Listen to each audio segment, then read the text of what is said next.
All right, it is time for another battle box. I think this is the biggest one we've got so far, so this one should have the most goodies in it. Let's get this thing open.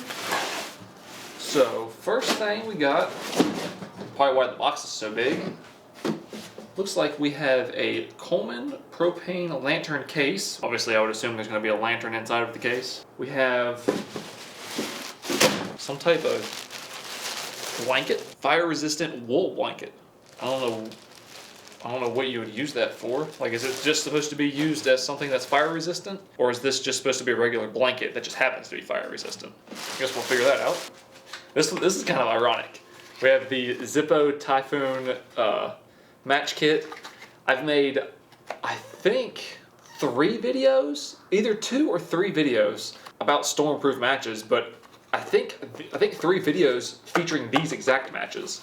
So you can go back and watch those and you can see exactly how these perform. These things are actually pretty good and they work very, very well. So we have a zipper comp. It's a pull cord for a jacket, but it works as a little compass so you can see what direction you're going.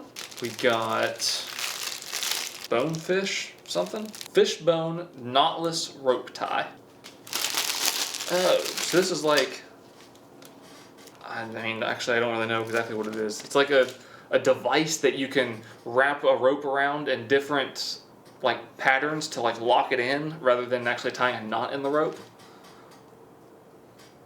Like that. That's kind of cool. Maybe we'll try that out. Next we have this box from CIVIVI. I want to assume this is probably some type of a knife because it's knife sized. Don't need that.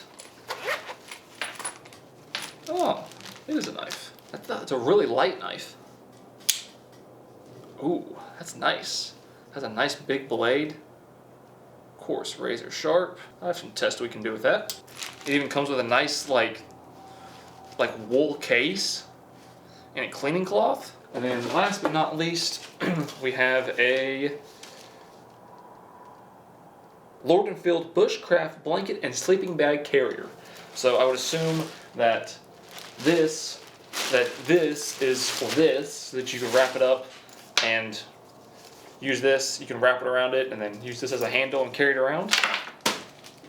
So that's all we got. So let's start opening up some of this stuff, start testing it out. All right, so the first thing that I want to check out is the lantern. The most interesting thing to me. So, what's this? Oh, that's gonna be the handle for the lantern. Put that there, instructions. We might need those, probably not. Instaclip number 21 mantles. No idea what that means.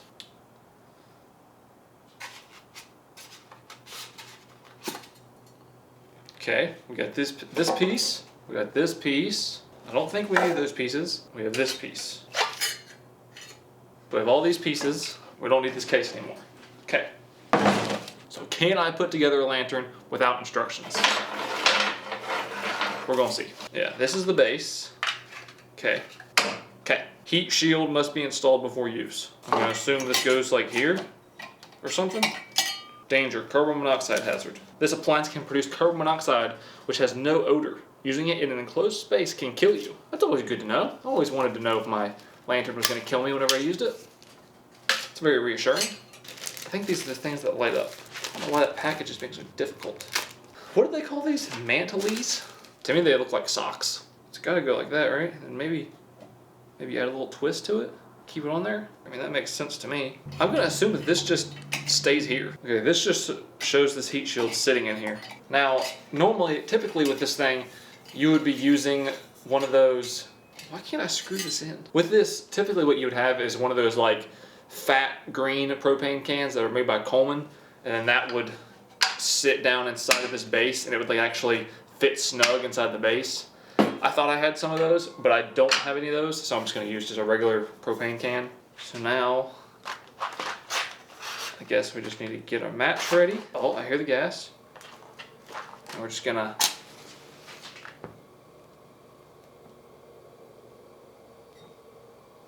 Is that not...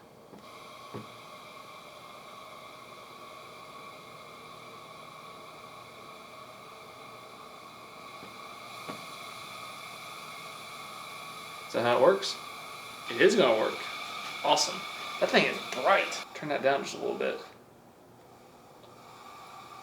Okay, I guess that's as low as it goes right there. Oh no, we gotta put the heat shield on. And then we can put this on. Ooh, I messed up. That nut was supposed to come off. Alright, let's put this on here.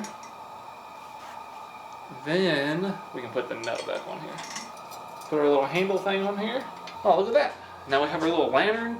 We can walk around in the dark or whatever. Let's turn off all the lights and see how bright this thing is. Alright, we're going in the dark. Ooh. That's not bad at all. And that's on the lowest setting. So that's one click up from the lowest setting. And right there's max. That's as high as it goes. That actually works pretty good. Other than it having like the weird hissing sound from the gas that kind of sounds weird. It's actually puts out a pretty good amount of light. I could almost make videos like this. Put that right there. If the power ever goes out, we're good to go. So this thing actually works pretty good. All right, let's turn this off. A question that I have is, I really don't know that much about lanterns. I've never actually used one of these, and I didn't even know that people still use these things. I kind of feel like this thing works really good.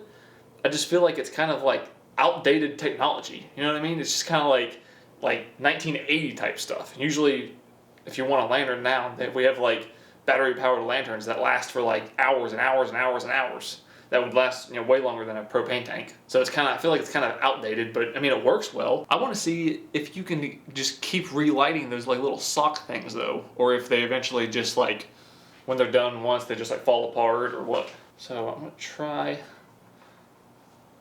Oh, that thing is really hot. That just smoked the end of the glove. I'll tell you what we're gonna do, we're gonna set this thing off to the side, let it cool down, and then we'll test some other stuff, and then we'll try to relight it and see how that works.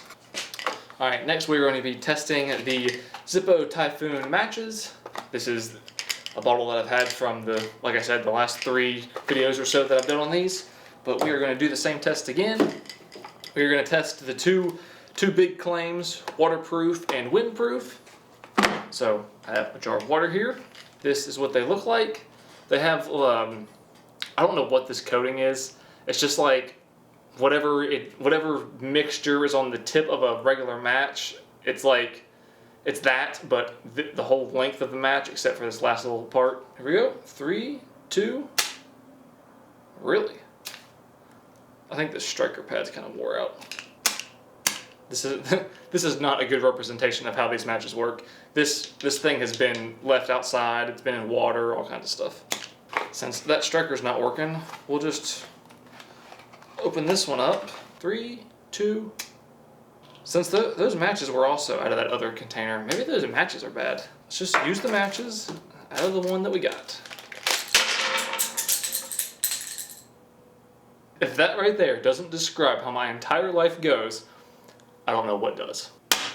Oh, okay. So these ones work great. So you can see that it's burning, obviously. So we're going to dip it into the water. And you can see that it keeps on burning, even though it's in the water. So that is extremely cool.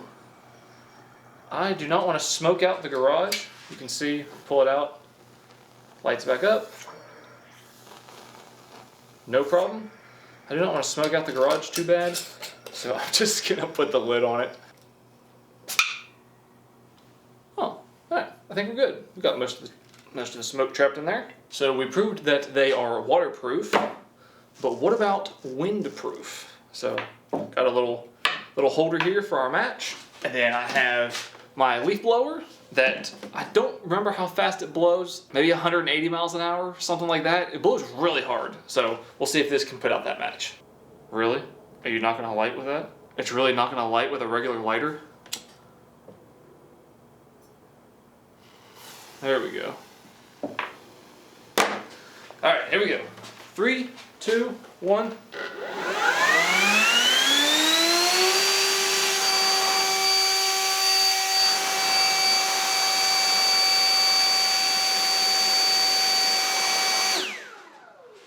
You can see that the wind does not affect it at all.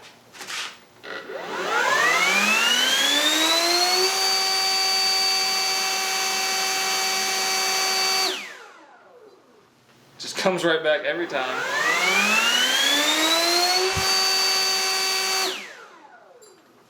So obviously, as you can tell, these matches are very good and they work exactly as they are advertised. Now, I'll let some of the smoke out of the garage.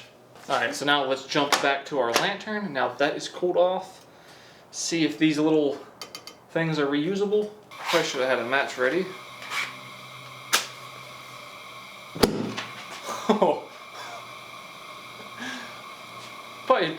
Probably could have done that a little bit better. So I guess they are not reusable, or I just didn't do it right, because the gas just like blew out the whatever it is, this little like fabric that's really just brittle. Let me get another match. I'm gonna light the match, then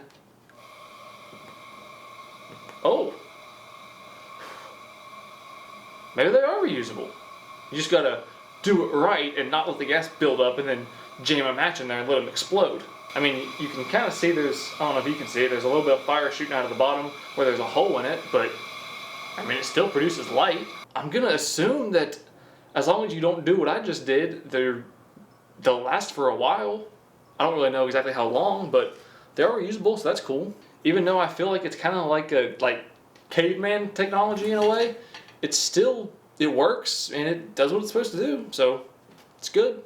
Alright, next we are going to test the pocket knife.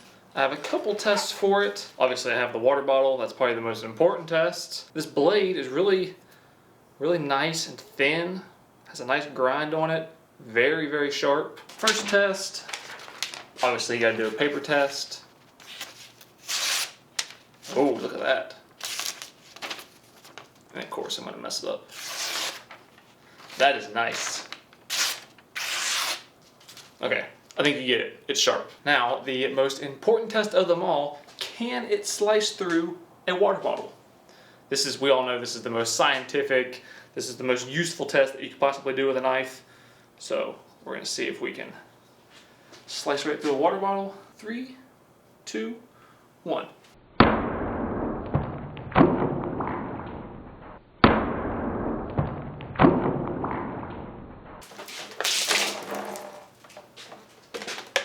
I was actually a little bit high, but yeah, it cut through no problem. That is definitely a good test to pass. Now, let's move on to a more scientific test. So while the water bottle test is cool, this is going to be more scientific.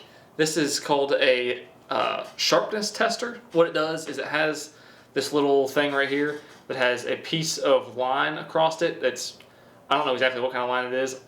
To me, it just feels like some type of fishing line. So it has this little fishing line that goes across here. Then this thing sits on the scale, and then it has this little magnet piece that goes on the other side, and then you put the tip of your knife onto this holder, and then you just push down with the knife until it breaks the line. And then the scale will tell you how many grams of pressure it took to break the line, and then that gives you an idea of how sharp it is. Now, the scale from 0 to 100 grams is what a double-edged razor blade is, which is like the double-sided razors that you'd use like to shave with. So that's like pretty much as sharp as it gets. And then from 1 to 200 grams is a utility razor. 2 to 300 grams is a new high-end cutlery edges, is what it says.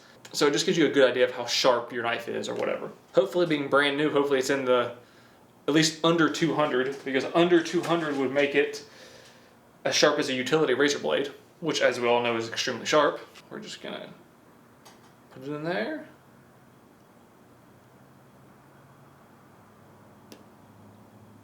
Ooh. I don't know if you can see that.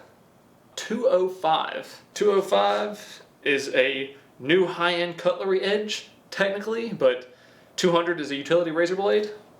So, it's pretty sharp.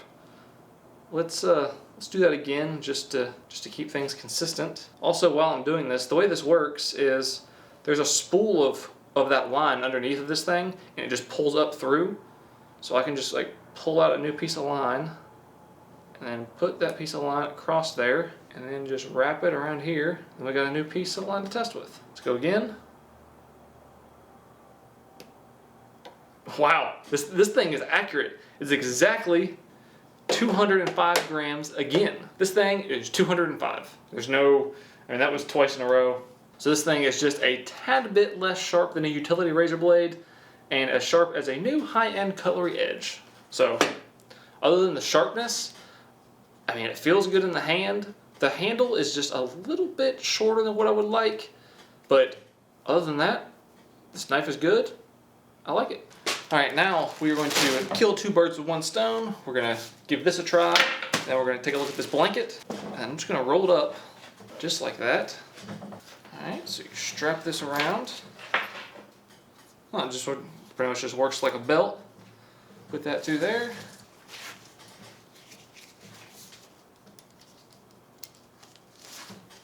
There we go. Feed that into there. Oh, well, look at that.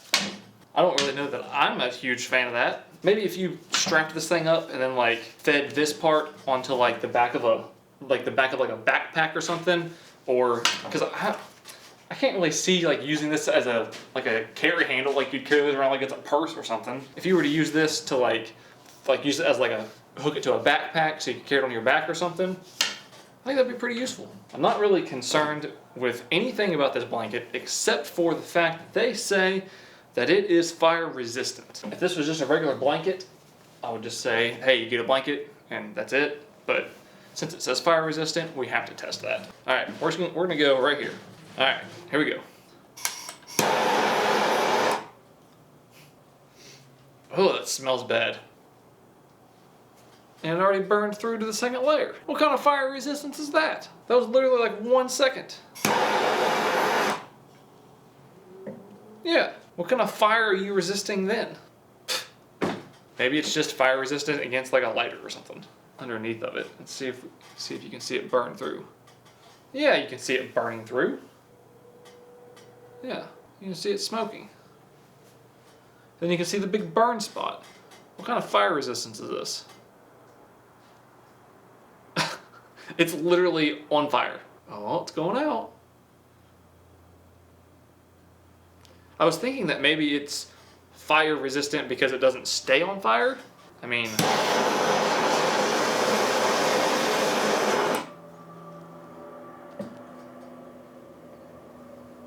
yeah. Check out my fire resistant blanket. It doesn't catch fire at all. It's completely fire resistant. It would probably work good as just a regular blanket. It's made of wool. It seems pretty, it's not like super thick, but it seems like it would be kind of warm. Don't say that it's a fire resistant blanket if it doesn't resist fire. It almost welcomes fire. It just stays on fire. They should advertise this as just a blanket, not a fire resistant blanket. Because as a blanket, I mean, it's also actually kind of soft. It would be a good blanket. All right, and last but not least, we have this fishbone knot replacement thing that I was reading this little pamphlet and watched and learned how to do this to like make a loop. I don't really like this thing because basically what I'm gathering is that this is just supposed to be a replacement for a knot. It's not really, it doesn't really like serve too much of any other purpose. It's just supposed to be, like I said, something that replaces a knot. So like if you want to like tie a piece of rope around something and you don't want to use a knot, you can do this certain pattern with this thing and use that instead. Which, I mean, don't get me wrong, like, well, of course now I just pulled it off. Earlier it was so tight I couldn't get it off. If you do it right, the pattern is also hard to follow. If you do it right, this thing does get tight enough that the rope's not gonna slip and it works just fine. It's just not very practical, and I just don't really understand why anyone would carry this and do all these weird patterns with a rope to tie something down rather than just use a knot. Especially if you're using something like paracord. It works, and if you want to use it, it's going to work. Not very practical. So that is all that I have for you guys in this battle box. Thank you guys so much for watching, and I'll see you in the next one.